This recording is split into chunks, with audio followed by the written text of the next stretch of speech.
That's why? Because you believe God must take care of you?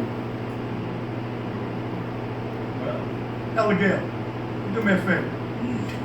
Can you read for me? No. Oh, read Luke. Luke 10:7. Well, I don't really do text that much, but I had to do it this way. Amen. I leave that to Elder Gail and Pastor. I just know how it comes. Luke 10:7. Yes. And in the same house remain eating and drinking such things as they give. For the laborer is worthy of his hire. Amen. Thank you.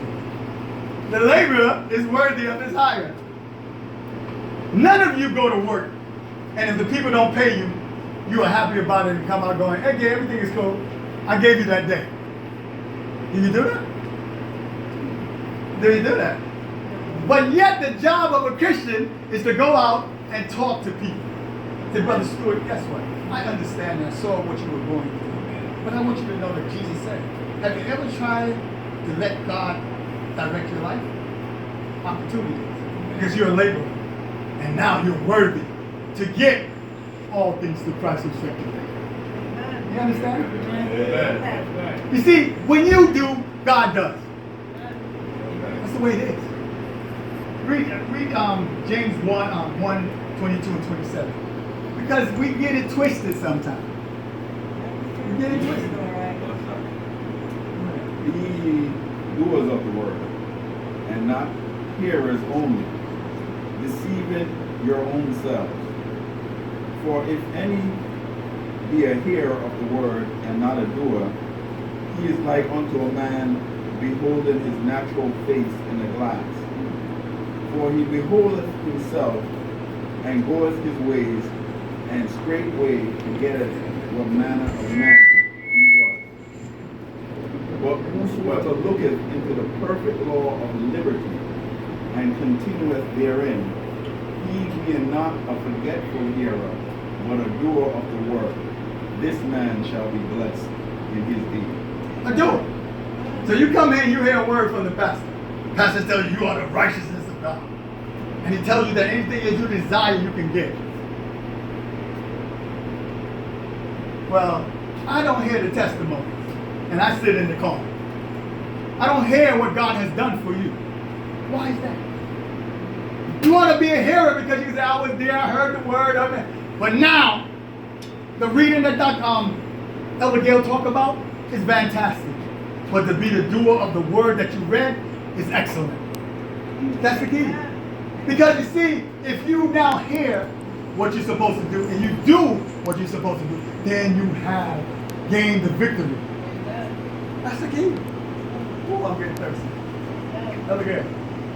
Elder Gail. Yeah, just point this in right here. Because you see, thank you, sir. I don't know why today, though.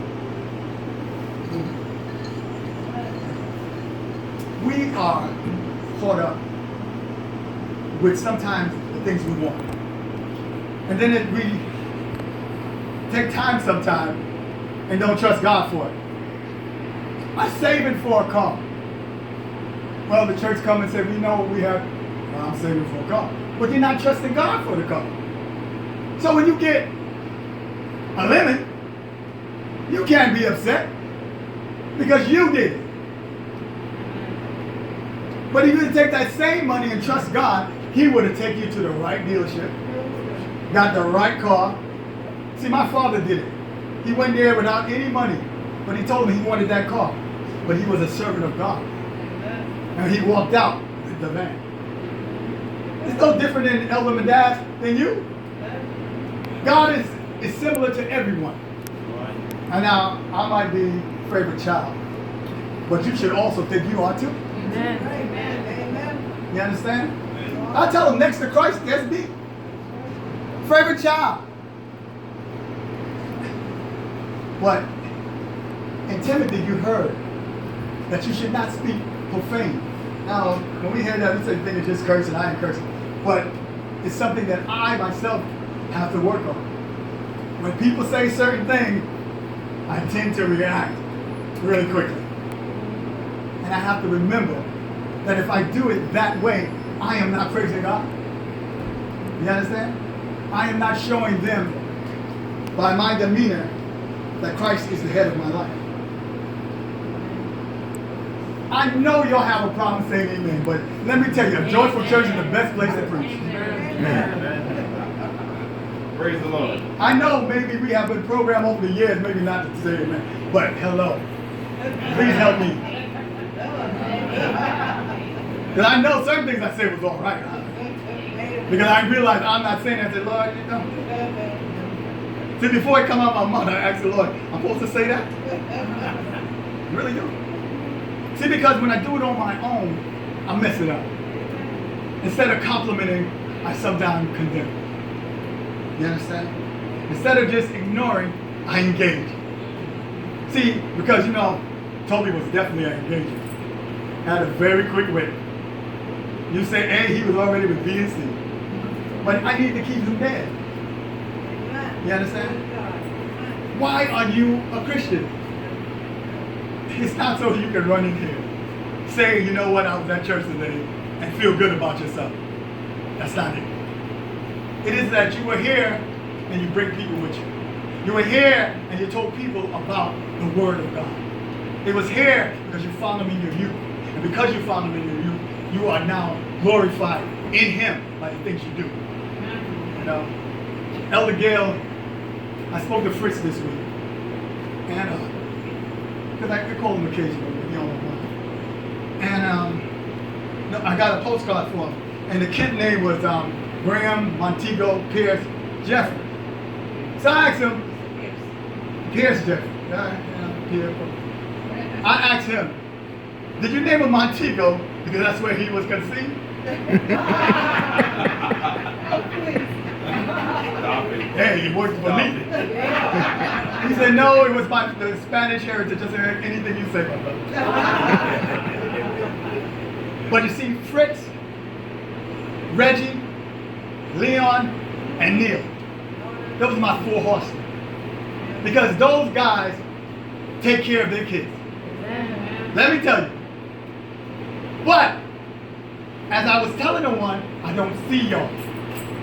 Because there are children in here that might not have a father influence in their life.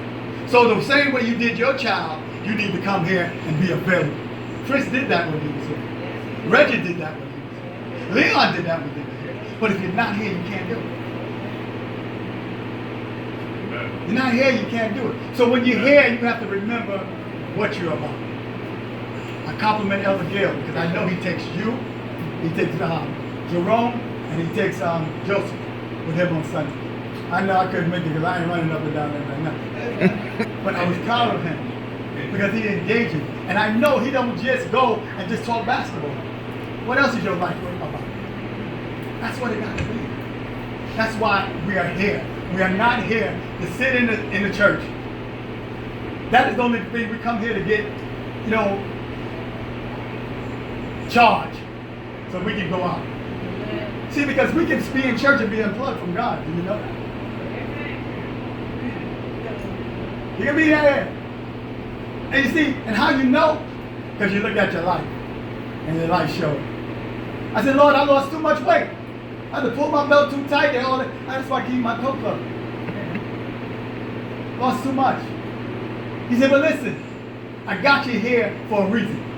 Because when you at the least of your life, and you trust me, I will take you forward. Amen. And I will increase you. Amen. So this, temporary, baby. Oh, yeah. Because I see myself really good.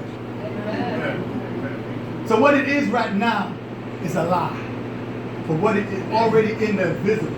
And you have to see it in the invisible. That's what we teach. When you read our mission, our vision, it's right there. So you would know it. But if you're not here, you can't learn it. Why do we come to Sabbath school and 4 people in this church? 4. Not 4. 4. In here. And 2 of them, and one time I came, Professor and Deacon and Chum was talking to each other.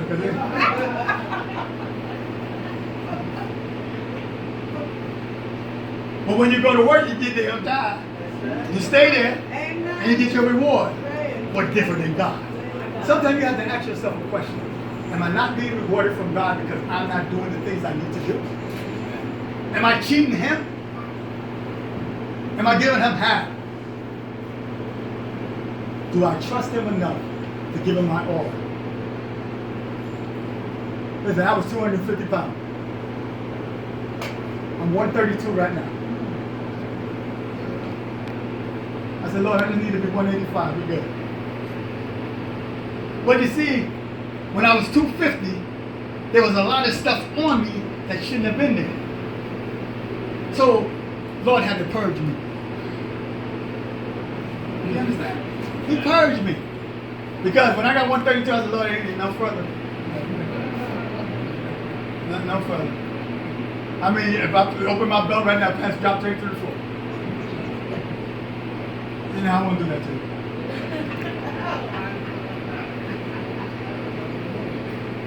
See, you got to understand. See, when it comes to Sebastian Tobias King, I'm not one way in church and the next way outside. No, sir. Because I only be lying to God then. Trying to fool you. You understand? I can't fool y'all. You understand? I got to love God. You know? I had a lot of texts. I don't know if I'm going to get all of them right now. But I want to tell you a story. The story is found in Judges chapter 14 through 16. God gave Samson's mother and father instruction on how to raise him. Because he was to be made a judge in Israel. He said, listen, when that boy is born, you don't cut his hair.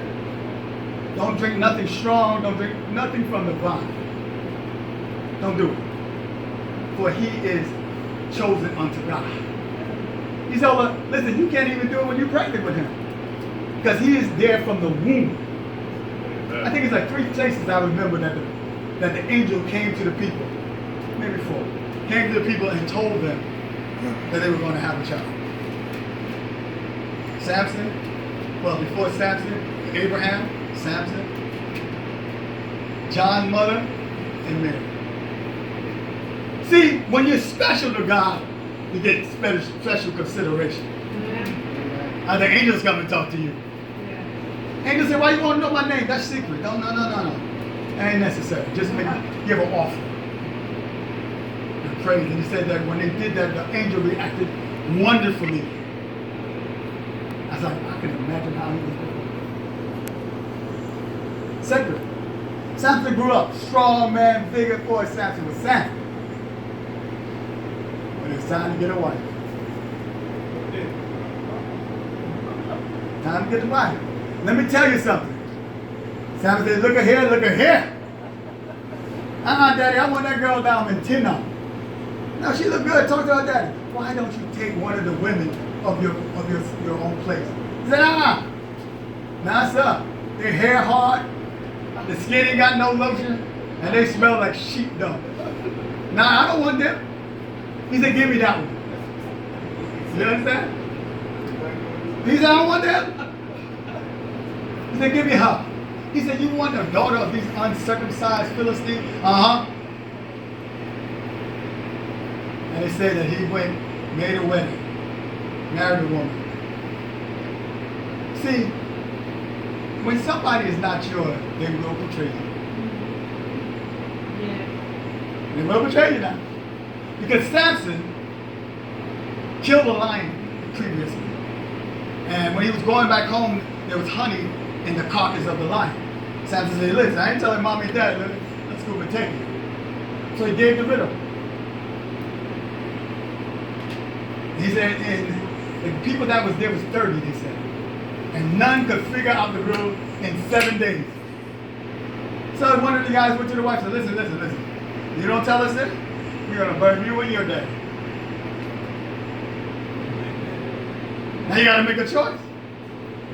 So she betrayed Samson. Samson said, you would not know the answer unless you had plowed with my heifer. You understand? And he left. He gave him what he was supposed to give him, the 30 garments. That was a part of the deal. He left. Samson came back. Same woman that was his. The father said, I thought you didn't want her no more, so I gave it to the next guy. Samson said, what? All right. It says Samson caught 300 foxes, tied their tails with an iron, hot iron, and let them run through the field, burning up everything. I mean, that was fire. And the Philistine said, who was the cause of this? He said, that woman and her father, you know what they did to them? They burned them too. See, you can't mess with God, people, and expect to get away scot-free. It don't happen that way. That's not. He is the protector, baby. That's why he also said, revenge is mine. It ain't yours. Why you gonna be upset with somebody you can't even walk by them because you're mad with them? Forgive them. Because your forgiveness might cause them to find heaven. Forgive them. Let go of that pettiness. Don't let the offense become a fence that blocks you in from God. Anyway, he went on. And they said Samson was searching. And one day, they said he went into a harlot. Yeah? Okay, I only got about 2 more minutes. I'll make this quick. He went into the harlot. And he said, and they said he was there all night. And the men of the town realized he was there. So they sat and wait for him. Samson come out, grab the gates of the city, snatch him up by the post, put him on his shoulder and walk away. You think any man tried to touch him? He ain't had to do nothing. But he showed them, guess what? I'm the man.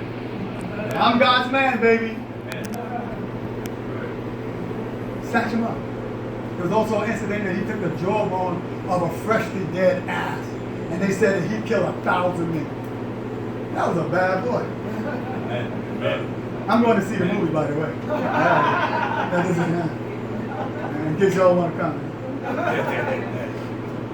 But when you for God, God gives you what you need, baby. But Samson, even though he was God's man, he forgot God. You understand? Even though he went with the harlot, when he left, the strength of God was still with him enough that he snatched off the gate. God don't let you down, even though you let yourself down. So one day he's in Gaza, and here comes Delilah. He said, man, she's a bad mama jamma, boy. And he wanted Delilah. They said he fell in love with Delilah. But Delilah had one purpose: find out the secret of this journey. And Delilah tried, they said, 3 times. And every time Samson got up and boxed down the people. It said, the word said in 16 that she vexed him unto death. I mean, that's a lot of vexing, don't you think? Yeah. I ain't letting nobody vex me enough to die. That's out the question. You understand? No, sorry. You can hang it up.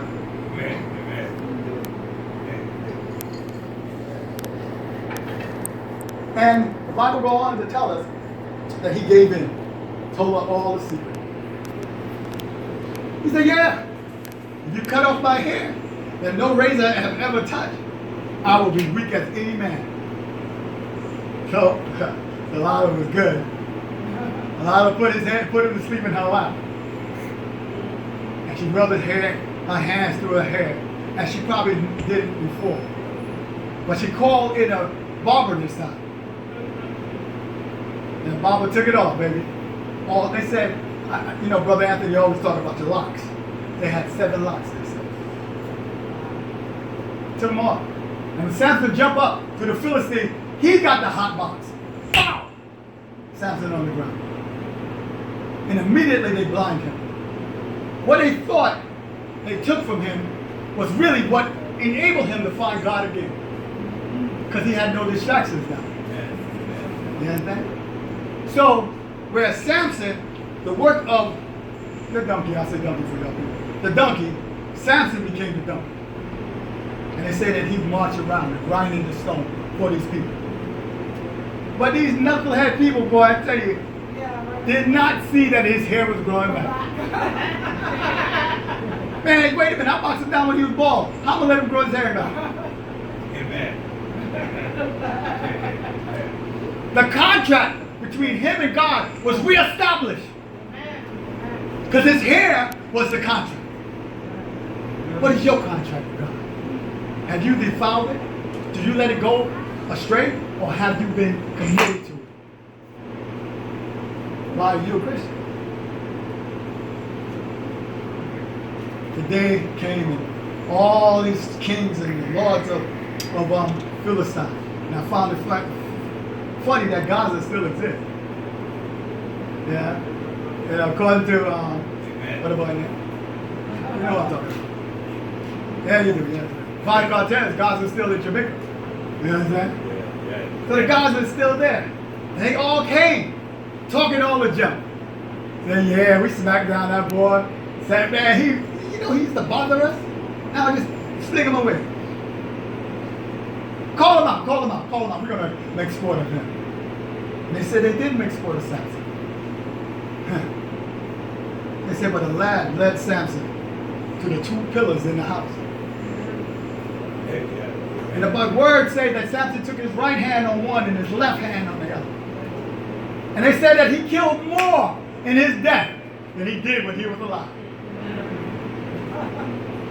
See, because when you become reconnected with God, the power that you once had sometimes triple back when you realize who you are. God is not here to make fools of you. God is here to trust you. He's here to make all your dreams come true. But he asks you to represent. You got to represent. All of us are agents of heaven. Do you know that? And because we are, we must do the job. You can't just think it's all about you anymore. Because it's not. It's all about God. And God blesses you so you can show others what he did. That's why you're not supposed to be quiet. You know that? Talk the business. You know what I mean? Jamaica said talk the business. Yeah. Talk the business. Because that's the only way people will know that God is God. Amen. And he is the one who sits on high. He's the one that makes everything happen. Yes. When he parted the Red Sea, they walked through. Yes. When he gave them light by night, it was God. Yeah. He doesn't change. Do you know that? Yes. After this, I'm going to sit down and think. If God for 40 years rained down manna for heaven, Hallelujah. did you ever multiply that? Yeah. 40 by 365? Every day. And on Sabbath, they got double. Realize that? So God can do that on a daily basis. You trying to tell me anything you're going through God can't take care of? God said, listen, just don't stifle me. Yes. When you pray, say, Father, I want this or better. Hallelujah. Give me the option to treat you like my child. Yes. You understand? You might say, Mom, I need a pair of sneakers. She might get you Jordan. Yeah. Might not. Might get you Jordan. But don't limit her by giving her what you want. Give her the opportunity to bless you. Yes. So don't limit God. And God won't limit you. Amen. Yes. Amen.